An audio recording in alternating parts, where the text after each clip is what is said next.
সন্তান ফিরে পেল অনিক, মেঘলা, ফেঁসে গেল বৃষ্টি, গরিব ঘরে রাজপুত্র ৪১। আসসালামু আলাইকুম বন্ধুরা, সবাইকে স্বাগতম। আজকের ভিডিওতে আমরা আলোচনা করব গরিব ঘরে রাজপুত্র ৪১-এর একটি কল্পনাভিত্তিক ও রোমাঞ্চকর ঘটনা নিয়ে।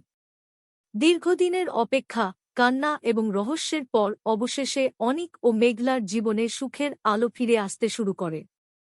অন্যদিকে এতদিন ধরে লুকিয়ে থাকা কিছু সত্য প্রকাশ পেতে শুরু করায় বৃষ্টির জীবনেও নেমে আসে বড় সংকট। গল্পের শুরুতেই দেখা যায় অনিক একটি গুরুত্বপূর্ণ সূত্রের সন্ধান পায়।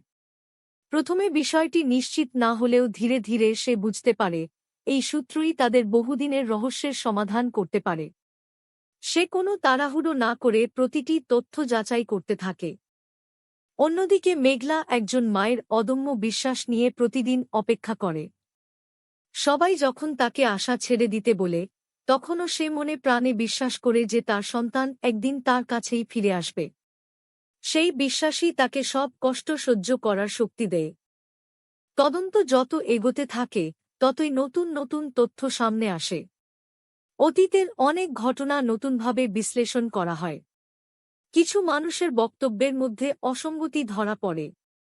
এসব তথ্য অনিককে আরও সতর্ক করে তোলে। এদিকে বৃষ্টির আচরণেও পরিবর্তন দেখা যায়। সে বারবার নিজেকে স্বাভাবিক দেখানোর চেষ্টা করলেও তার ভয় এবং অস্থিরতা ধীরে ধীরে প্রকাশ পেতে থাকে। অনেক বিষয়টি লক্ষ্য করে এবং বুঝতে পারে বৃষ্টির কাছে এমন কিছু তথ্য রয়েছে যা এখনও প্রকাশ পায়নি। এক পর্যায়ে একটি গুরুত্বপূর্ণ সাক্ষ্য পুরো ঘটনার মোড় ঘুরিয়ে দেয়। সেই তথ্যের ভিত্তিতে অনিক ও মেঘলা এমন একটি জায়গার সন্ধান পায় যেখানে তাদের সন্তানের অবস্থান সম্পর্কে গুরুত্বপূর্ণ ইঙ্গিত পাওয়া যায়। তাদের মনে নতুন আশার জন্ম হয়। এরপর আসে সেই আবেগঘন মুহূর্ত যার জন্য সবাই অপেক্ষা করছিল। দীর্ঘদিনের বিচ্ছেদের পর অবশেষে অনিক ও মেঘলা তাদের সন্তানকে ফিরে পায়। মেঘলা সন্তানকে বুকে জড়িয়ে ধরে কান্নায় ভেঙে পড়ে। অনিকও আনন্দে আবেগাপ্লুত হয়ে যায়। পরিবারের সবাই এই পুনর্মিলনের মুহূর্তে চোখের পানি ধরে রাখতে পারে না। সন্তান ফিরে পাওয়ার পরও অনিক থেমে থাকে না।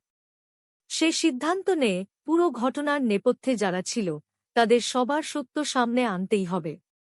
কারণ অন্যায়ের বিচার না হলে ভবিষ্যতে আবারও এমন ঘটনা ঘটতে পারে।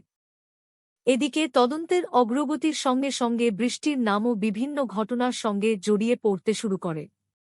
সে নিজের অবস্থান ব্যাখ্যা করার চেষ্টা করলেও কিছু প্রশ্নের সন্তোষজনক উত্তর দিতে পারে না। এতে পরিস্থিতি তার জন্য আরও কঠিন হয়ে ওঠে। মেঘলা সব ঘটনার পরও প্রতিশোধ নয়, সত্য ও ন্যায় বিচারের পথেই এগিয়ে যেতে চায়। সে বিশ্বাস করে সত্য প্রতিষ্ঠা হলেই তাদের জীবনে প্রকৃত শান্তি ফিরে আসবে। অনিকও একই সিদ্ধান্তে অটল থাকে। এই কল্পনাভিত্তিক গল্পটি আমাদের একটি গুরুত্বপূর্ণ শিক্ষা দেয়, মিথ্যা ও প্রতারণা কখনো স্থায়ী হয় না। সত্যকে যতই আড়াল করা হোক, একদিন তা প্রকাশ পায়। আর একজন মা-বাবার সন্তানের প্রতি ভালোবাসা সব বাধার চেয়েও শক্তিশালী। মিরাজ খানের অনিক চরিত্রে একজন সাহসী ও দায়িত্বশীল বাবার দৃঢ়তা ফুটে ওঠে। আনান্না ইসলাম মেঘলার চরিত্রে একজন মায়ের নিঃস্বার্থ ভালোবাসা, ধৈর্য এবং ত্যাগ অত্যন্ত আবেগঘনভাবে উপস্থাপন করেছেন। বৃষ্টির চরিত্রটি রহস্য ও উত্তেজনা বাড়িয়ে গল্পকে আরও আকর্ষণীয় করে তুলেছে। পর্বের শেষ মুহূর্তে আবারও নতুন একটি রহস্যের ইঙ্গিত দেওয়া হয়। মনে হয় সন্তানের ফিরে আসার পরও সব প্রশ্নের উত্তর এখনও পাওয়া যায়নি। সামনে আরও কিছু অজানা সত্য প্রকাশ পেতে পারে যা পুরো গল্পকে নতুন মোড়ে নিয়ে যাবে। সব মিলিয়ে গরিব ঘরে রাজপুত্র ৪১-এর এই কল্পনাভিত্তিক এক্সপ্লেইন আবেগ, রহস্য, পারিবারিক বন্ধন এবং সত্যের জয়ের এক চমৎকার উপস্থাপনা। শেষের পুনর্মিলন যেমন দর্শকদের আবেগাপ্লুত করবে, তেমনি শেষের রহস্য তাদের পরবর্তী পর্বের জন্য আরও আগ্রহী করে তুলবে। ভিডিওটি ভালো লাগলে অবশ্যই লাইক, শেয়ার এবং চ্যানেলটি সাবস্ক্রাইব করবেন। আপনার মতে বৃষ্টির ভূমিকা কি এখানেই শেষ, নাকি সামনে আরও বড় কোনো সত্য প্রকাশ পাবে? আপনার মতামত অবশ্যই কমেন্টে জানাবেন। আল্লাহ হাফেজ।